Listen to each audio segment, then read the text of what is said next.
Girls, I am here to go over the story for today. I'm going to read it aloud to you and go over the vocabulary. And so if you would like to go ahead in your packet, go get your story called A Prickly Adventure. So today you're going to be reading an informational text, which means that it is a true story. And it's called A Prickly Adventure. And we know several types of animals have prickly type things on their bodies. And today we're going to be reading about one of those in particular, one of those types of animals that have prickly little spines on their bodies. So go ahead and go get your story and we will read it together, and I will go over the vocabulary words with you as well. So now that you have your story, your text, I'm going to be reading to you, read it to you out loud. But before we do that, we're going to go over the words in the top left where it says words to know. And they're in the dark bold letters on your page. The first word is hollow. The second word is muscles. And the last word is quills. So the word hollow, boys and girls, means that there's nothing inside. It's empty. Okay, so when you're thinking about the word hollow, think about a tree that is rotting. The inside of it is hollow, which means there's nothing inside of it.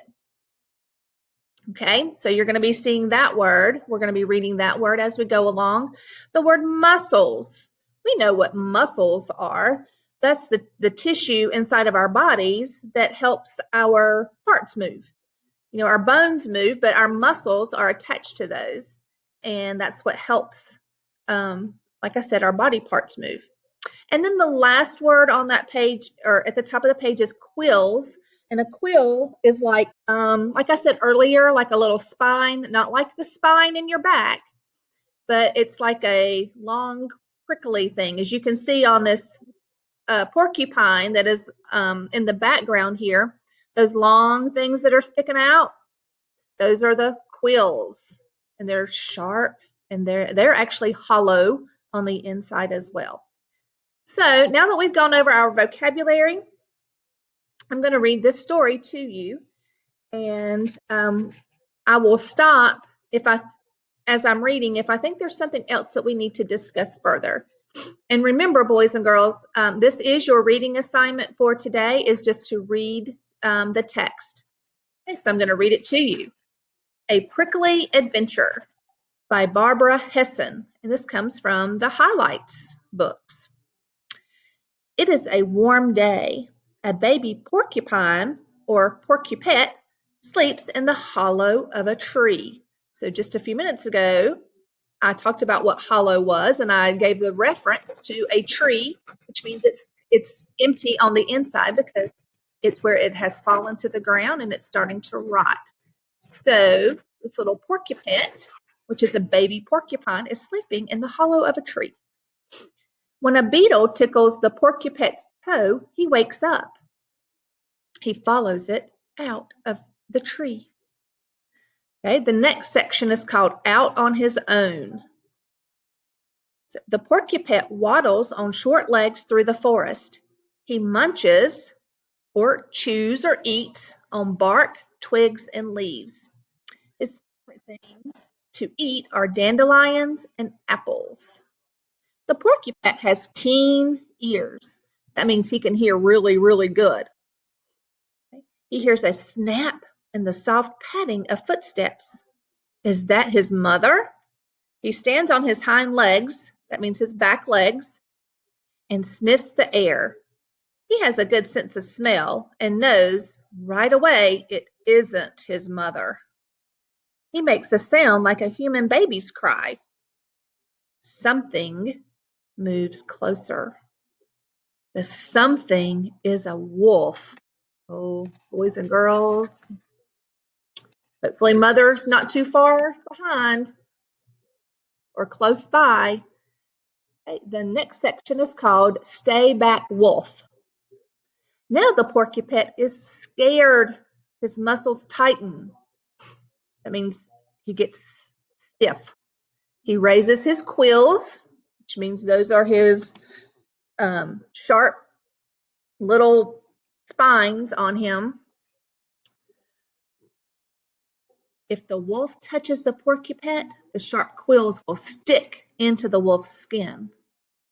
The wolf approaches, and the baby porcupine gives 2 warnings. First, he makes a clacking noise with his teeth. Second, he gives off a strong smell from a small patch of skin on his lower back. That's pretty cool, guys. So he's giving that wolf some warnings to leave him alone. The wolf steps back. He has come across quills before, and he didn't like them. He turns and runs into the forest. Sniff, sniff. A new smell floats toward the porcupine. This time, it is his mother. They touch nose to nose, and his mother grunts to him. That means tired but safe,